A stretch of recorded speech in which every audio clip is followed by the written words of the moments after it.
Welcome to another episode of the Soothing Semantics podcast. I am your host, Rafi Harel.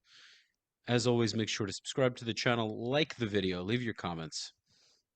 And today I'm joined by Mohamed Faridi, who's an Iranian born former Muslim who converted to Christianity. He's the author of Forsaking My Father's Religion and president of Iranian Christians International. Mohammed, thank you for joining me. Thanks for having me. Absolutely. I haven't made a trip down to Colorado or up to Colorado because I'm in Florida, but it's somewhere I'd really like to visit. So hopefully when I do come, we can meet. Absolutely. Don't come in the winter. Yeah, that's what I've heard. We visit Florida in the winter. You don't visit Colorado in the winter. Sure, for sure. Yeah. Yeah, I'll come during a nicer season. How often do you come to Florida? Um, well, our ministry started in Florida. We lived in Southwest Florida in Fort Myers for 3.5 years. Florida is the freest state of America. That's what we call them. So, yeah, we love Florida. So I get to come and minister. We have ministry partners, churches there that I come. I'm there at least twice a year. Fantastic. Okay, let me know next time you're here. Would love to meet you. Sure, sure. So Mohammed, give us a little bit of a background on what it was like growing up in Iran. Sure. I was born after the revolution of Iran under the Islamic regime of Iran in Islamic Republic of Iran. Some people call it Iran, which is true. I did ran. And um, Everything is Islamicized. Everything has been Shia Islam. You go to school, you hear about it. You go to the mosque, you hear about it. Family, you hear about it. Turn the TV on, you hear about it. It's all about Islam and Velayat Faqih, the regime that upholds the supposed Islamic caliphate inside Iran. And I come from a family who not they were only practicing Muslims. They actually sacrificed their son for the sake of Islam. I have an uncle, two of my cousins that they are martyrs for Islam during the Iran-Iraq war. They voluntarily joined and gave up their life for the sake of defending the country and advancing Islam and defending Islam and things of that nature. So we are honored as a family. We have streets to our last name. We have my uncle's mural. It's actually, if you search him today, after 40 years after his sacrifice, if you still search him today, it'll show up. He was a famous martyr of his time, and this the type of family I come from, and I grow up during war. The generation of us who were born into war, they call of Gen War, like we have Gen Z, millennials, and all that. We were Gen War because we were born into the war, and we were practically bred and raised to be martyrs. And the first hatred that they instilled in our heart was the hatred for the Jews and Israel. And then the next one was for America. Everything I remember about my childhood what was about burning the flag of Israel, burning the flag of America, walking on it, death to America, death to Israel. And then we didn't know what we hate them, but we did. And everything that was wrong in our society, well, they're the Jews, the evil Jews that caused these things. And being Shia Muslims, then we have this chip on our shoulder that we are the victims of injustice, and we have ceremonies of self-flagellations and ceremonial mourning for the death of the grandson of the self-diagnosed Prophet of Islam. Therefore, we ritually mourn and beat ourselves and beat our chest, beat our back with a chain. I can actually show you mine. Oh, yeah, Muharram and Ashura, yeah. Yeah, Ashura and Muharram. This is a chain we had that you beat your back with it, flagellate yourself to stir up hatred for the Sunnis, because the companion were who killed the offsprings of the self-diagnosed Prophet of Islam, in order to kind of do away with the kingdom that was coming to the Shias instead of to the companion, the Sunnis. And that's I remember during Muharram, which we just passed the month of Muharram, which now it's a ceremony worldwide, all over the Western world. You see it in Florida, you see it in everywhere that the Muslims live, which is pretty much in every country now. They practice those things and march on the streets. They have the banners of the red and the green, and they all wear black, and then they ritually mourn and beat their chest, beat their head. And I been in hundreds of thousands of those ceremonies, cutting myself, beating myself. I take a sword to my head and cut my head, shedding my own blood, because without the shedding of blood, there's no remission of sins. Blood brings protection. Blood advances Islam. And that's little bit of about my upbringing, the environment I was. Um, and then we went to the school. Yes, we learned about mathematics and science, but we learned about hatred. Uh, the basic doctrine of Islam is al-wala wal-bara, uh, loyalty and love for the community of Islam, hatred for the non-Muslims, and that's what we learned. And um, sixth grade, we had this teenager who was a suicide bomber. His name is Hussein Fahmideh. You can look him up. You can fact check me on Google. His name is Hussein Fahmideh. His picture was in our books. He was a guy that actually, when the Iraqi tanks were rolling to his city, he um, all the Iranian soldiers were dead and the Iraqis were invading his town. And then he goes and picks up the grenade from the dead bodies of the soldiers, puts them around his belt, and jump around in front of this tank and commit suicide. But it stops the invasion. So he was the idol of our time. We were looking up as teenagers to become like him. How did it And stop how did it stop the invasion though? Why would they well, care? the tanks were rolling, and then he jumps in front of the first tank, blows him up, and then the invasion stops. Supposedly, it causes a blockage or a traffic. Don't ask too many questions. If you ask questions, you're not a Muslim. Islam means surrender. Islam means submit. If you ask too many questions, chapter 5, verse 101 of the Quran says, if you ask too many questions, leads to doubt, doubt leads to sin, and Allah will burn sinners in hell. So they literally destroy the curiosity, the critical thinking. They destroy that out of you. You're just, as a Muslim, you're good Muslim, submit, surrenders. Here, I looked up to this teenager thinking this is the idol of our time. We want to be like him. They took us to war exhibition as kids, show us the sacrifices, show us what it takes, show us blow up soldiers, and all those evil pictures they instilled in our heart. And then who was the cause of it? Were the enemies of Islam, were the enemies of our country, were Americans and the Jews and all of that. And go ahead. No, I just want just a quick thing to interject because I wanted to get your opinion on the Jews of Iran. There are still a few thousand Jews in Iran. Now, to play devil's advocate, as you know, I'm pro-Israel. I served in the IDF. You know that about me. But people who support the Iranian regime, such as this Jackson Hinkle guy. Have you heard of this Jackson Hinkle guy? The guy I, that was at the, yeah, yeah. So the he guy would, that was in the demonstration inside Iran. yeah, yeah, that crazy guy. Yeah. So Do you know he would, what is it? What's that guy's his actual name is? His first name is Useful. His last name is Idiot. He's a idiot. useful idiot. Right, so people would say devil's advocate. People playing devil's advocate would say, well, if Iran hates Jews so much, then why would there be thousands of Iranians in No, thousands of Iran Jews? loves Jews. Oh, Iranians love Jews. Yeah, in your leftist utopia, they sure do. But in reality, all the Jewish people, everybody that is non-Muslim, even if you're not Shia Muslim, we're not talking, forget the Jews. Jews are unclean, filthy pigs to Muslims. Forget Yeah. that.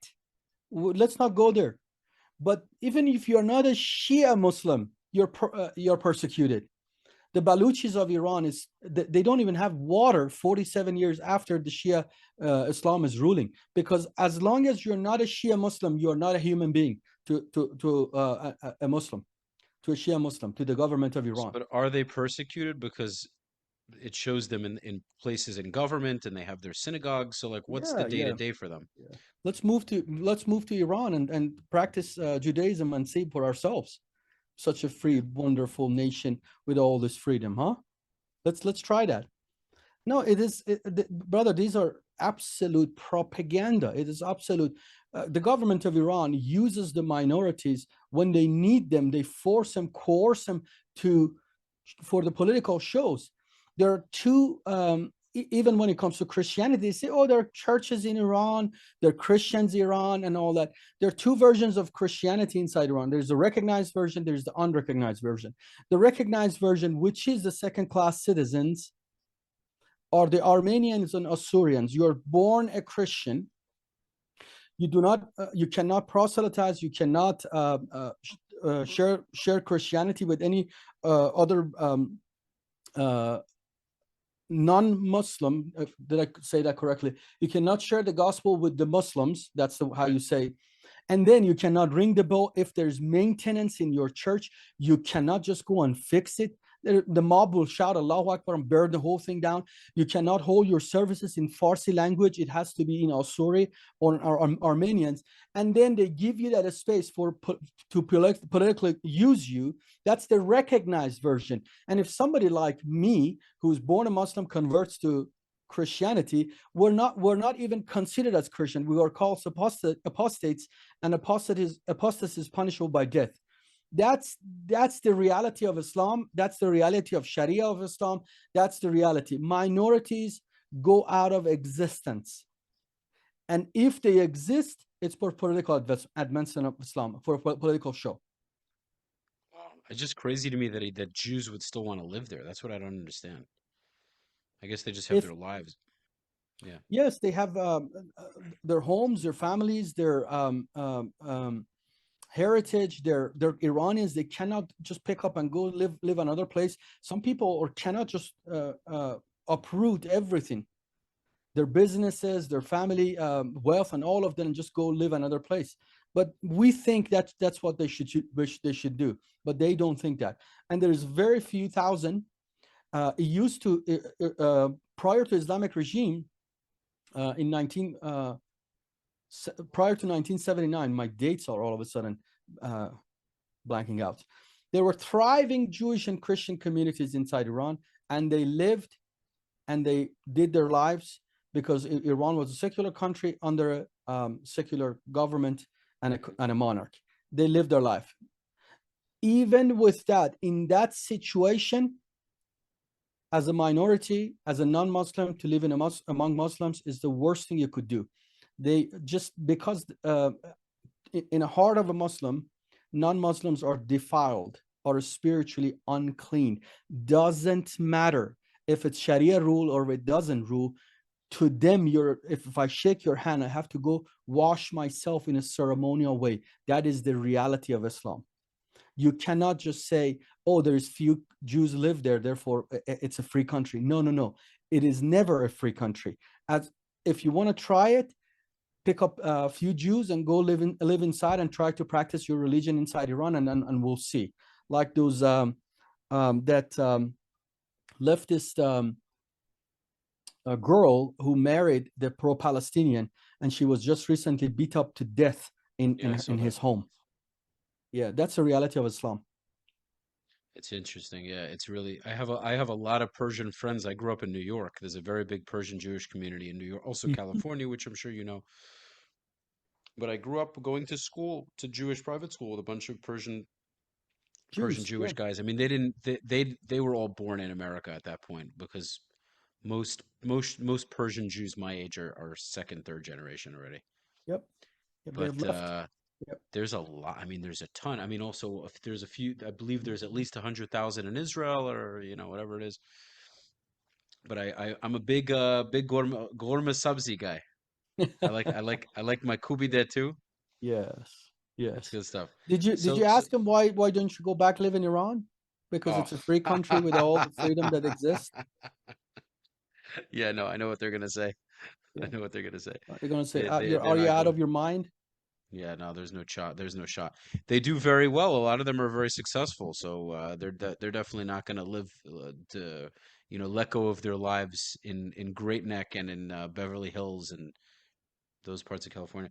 Yeah. So let me ask you this now: what brought on your conversion to Christianity? When did you find Jesus? What changed? When did this happen? Great. Great question. So I was in the IRGC for the 2 years that you have to serve.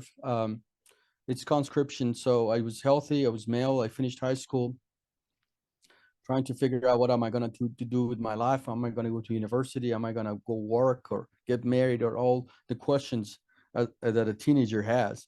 Well, I decided I'm going to do my service and get it out of my way.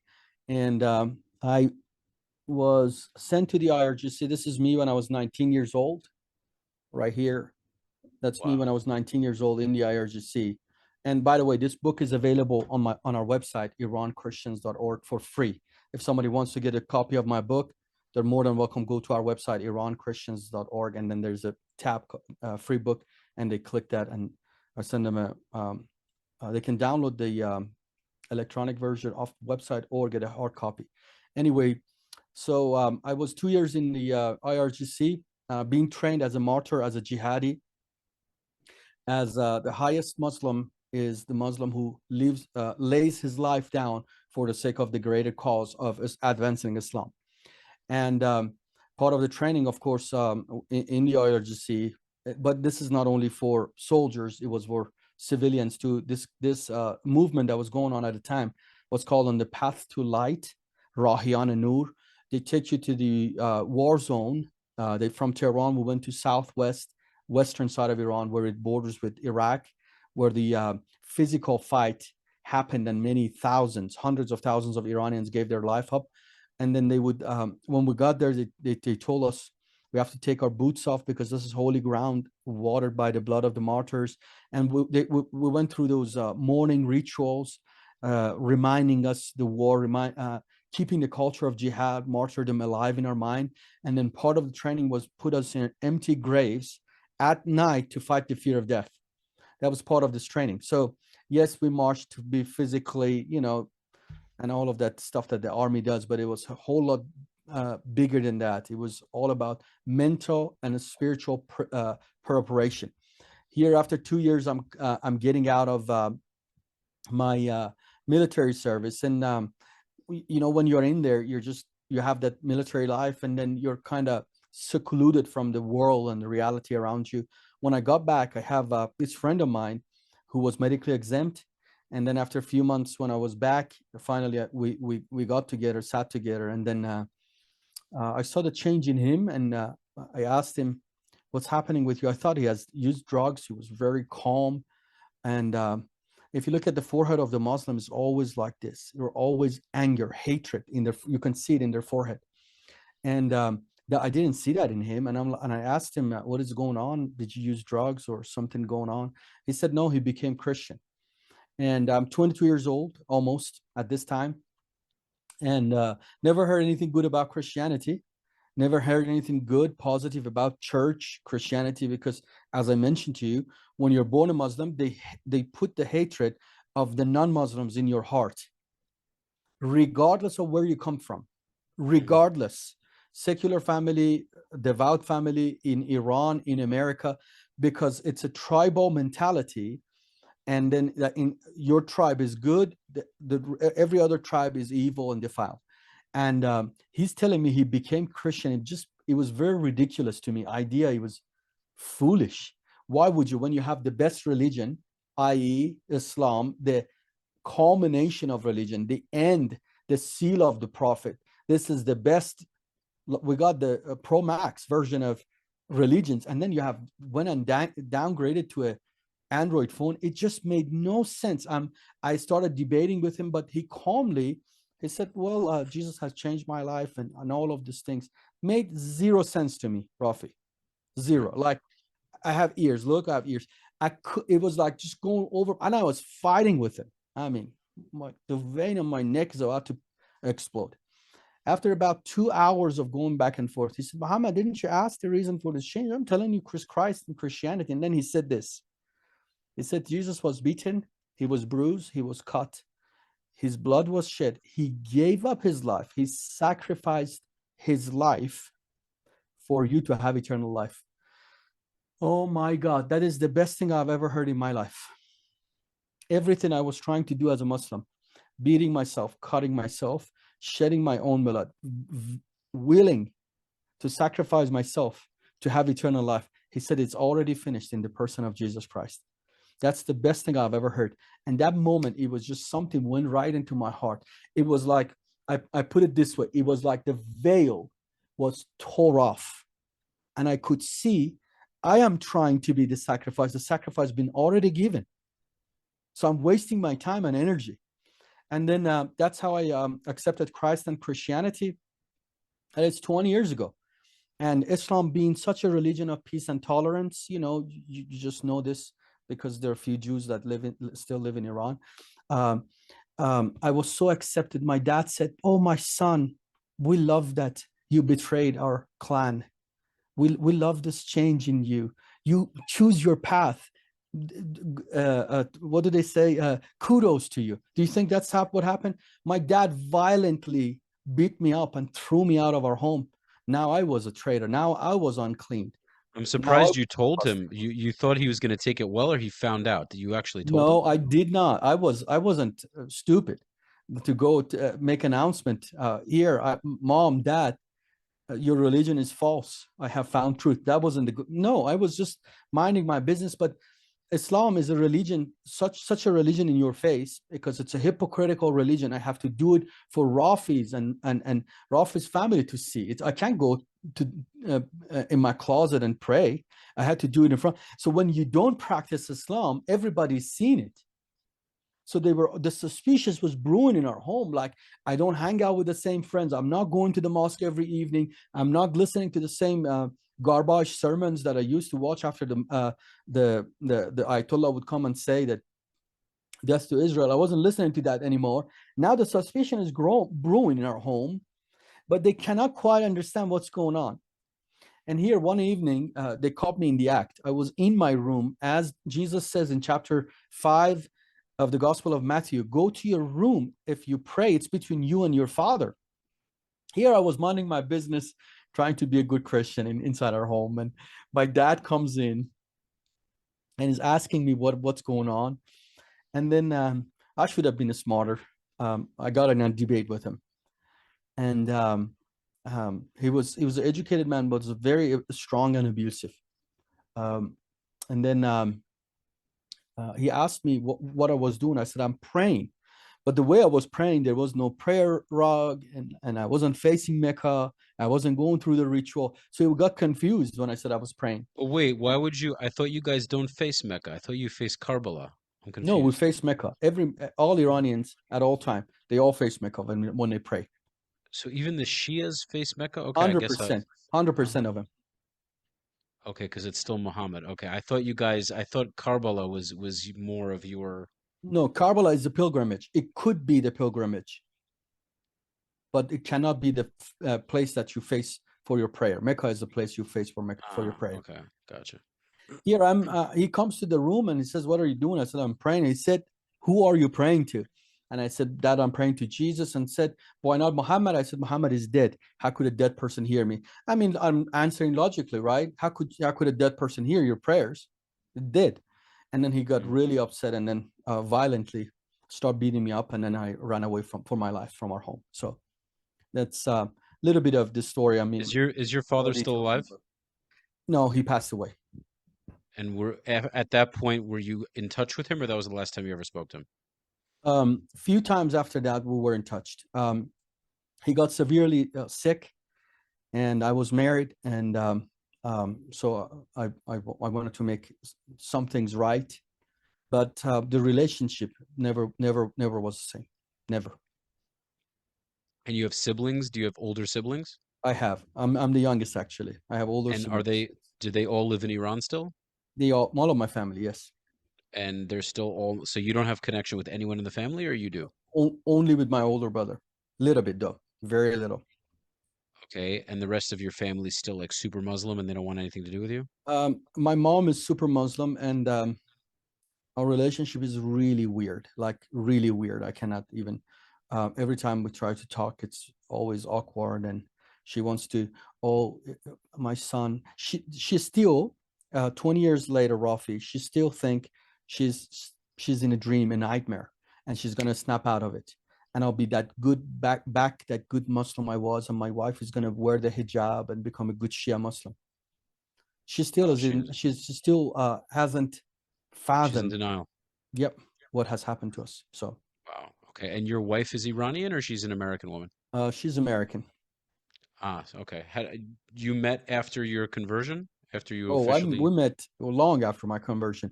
I was in the U.S. I went to a church here in Los Angeles actually, and she was helping with that church, and we got to know one another, and we've been married 13, 14 years now this year. Wow, that's awesome. That's fantastic. So shifting to the next question now, from what it sounds like, you would say you're pro-Israel. Would you consider yourself a Zionist? Where do you Whatever land? name you want to put, whatever name that is, we love Israel. We love the Jewish people. We love the Bible. Um, that land belongs to the Jewish people. Never belonged to Islam. Never belonged to anybody else. It is their land. It's their home. They're entitled to it. They have the deed to it. It's their home. And if anybody is upset or rubs the devil the wrong way, I don't give a rip. I think we should be friends, Mohammed. I was there in January for the first time, and it was. I cannot.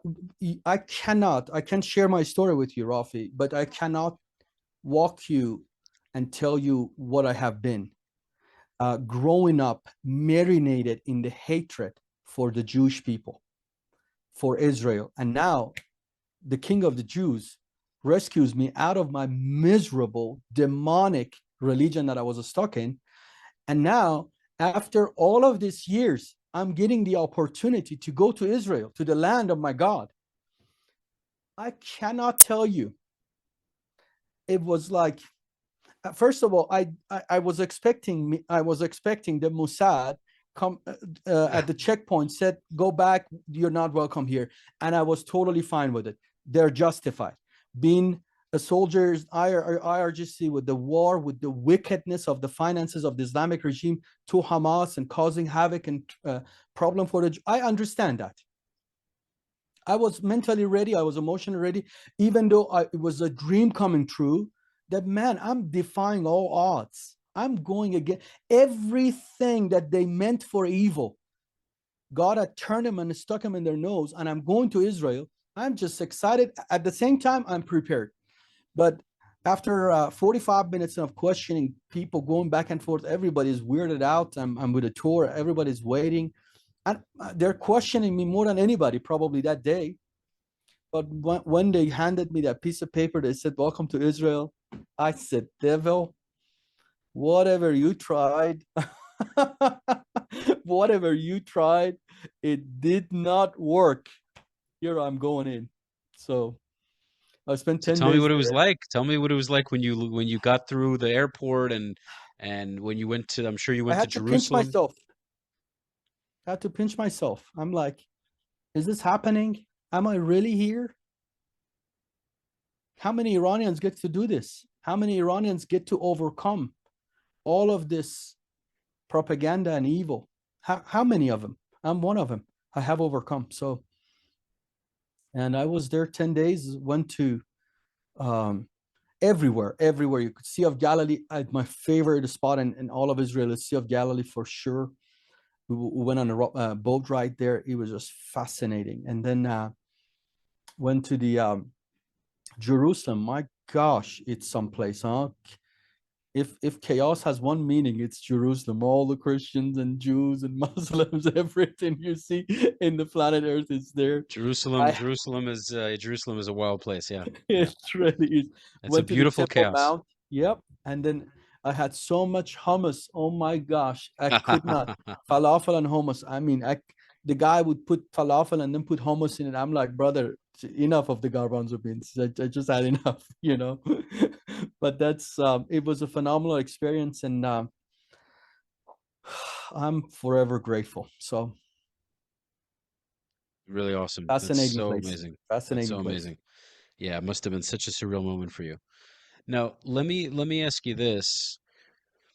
Now that the US and Israel are fighting with the Iranian government, the Islamic Republic. How are you seeing things play out now, right? There was this memorandum of understanding that seemed to have gone in the garbage now. Yeah. They're talking about assassinating Trump. There was that guy who got up on the podium, that supposed poet. He was saying that we should be the ones to do it. Obviously, Trump didn't like that very much, and now he's Mhm. really they're really bombing Iran. Where do you see things going in the next 3 to 6 months? Do you think? Yeah. What are your thoughts on all this? Well, negotiations for the Islamic regime at this point, it's only for survival. Um, they're at the end of the rope.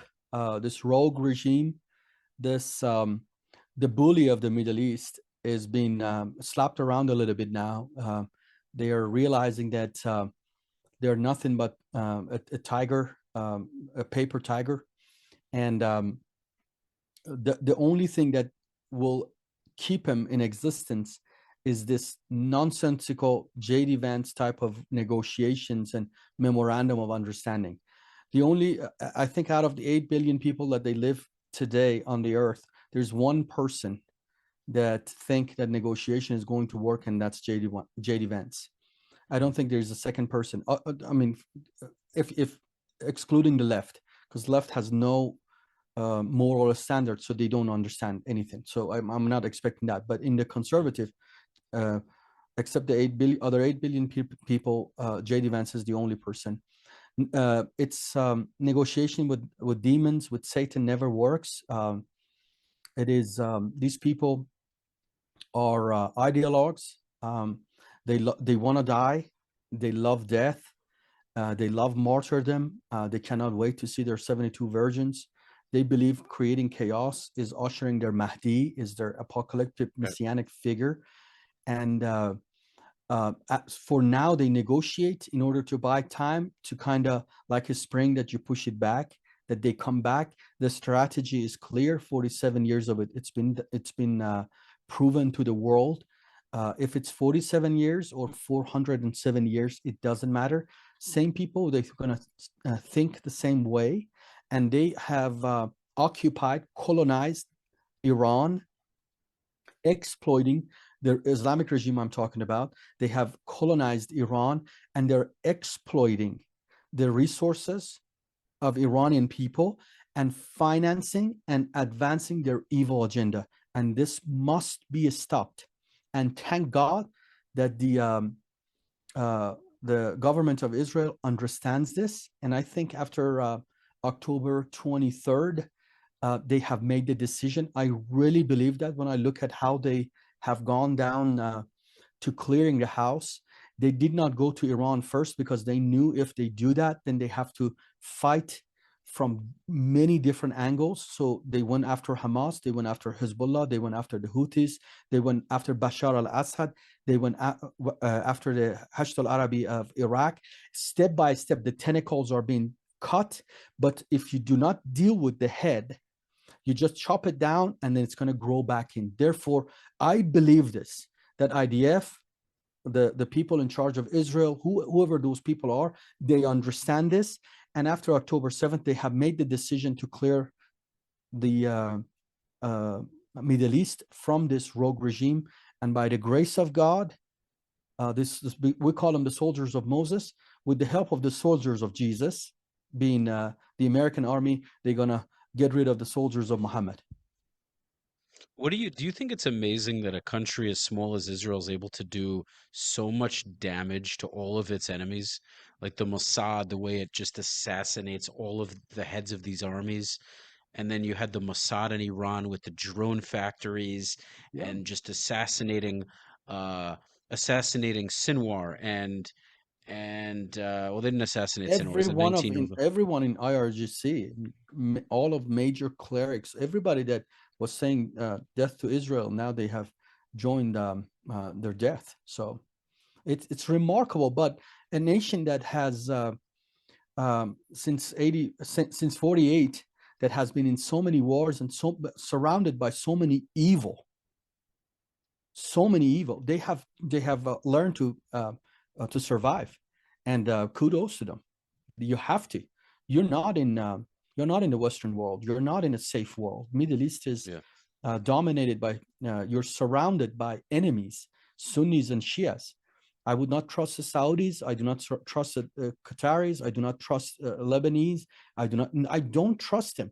As long as Muslims, Islamic doctrine is going to rule, the hatred for the Jews is going to rule. So would you say that, let's say, the whole Israeli-Palestinian conflict is a religious war in its actuality? It for sure is.